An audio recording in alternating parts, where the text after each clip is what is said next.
O projeto aqui está partido em três fases. Dus deelproject 1 é parte de sanya é parte de asbestos e deelproject 2 é herprofilering de full e zero mês. E de 3, deelproject 3 lota é parte de caminho que dona cap final riba zero, para assim que nana é por convertir para o que trata de solar park. Agora que não, o que nós fazemos no fim de ano é bidding, public tender a começar a tomar lugar e agora que não é comissão que agora apontar qual de consistir de wetgeving boss, qual de instituto holandês que está guia nós e ajuda a trabalhar full o projeto e bestek de projeto aqui também, conjuntamente com o profissional local, tanto de DNM, DVG, DTI e também um representante do ministério a trabalhar o projeto aqui e Selimar também, para assim que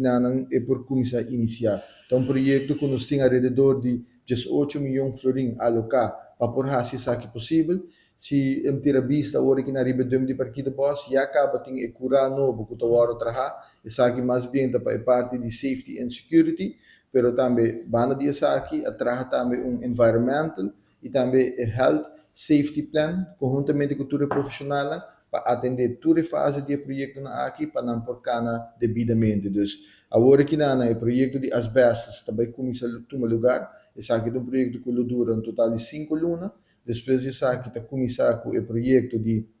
herprofilering de folha zero, esse aqui dura um total de 5 lunas. E uma vez que esse aqui está claro, agora é final capping lobini ribe zero, e nós está calcular para 2026, começamento de 2027, esse aqui, projeto aqui lo vamos terminar, e de forma aqui na dentro de parquito Boston vamos sanear completamente.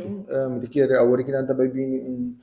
governo novo, não decidi se não está continuar com o ordenado para fazer parque solar, pero maneira nós está não está vista na holandês, nós está fazendo bouwrijk, para assim que na bouwrijk, para assim que na e por bordo convertido um parque solar e a inversão que está tomando lugar, tudo isso aqui está com a visão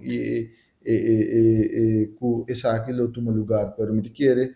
agora que não que o trabalho não vai começar e o trabalho não vai começar acaba está dando um adelanto grande para o que trata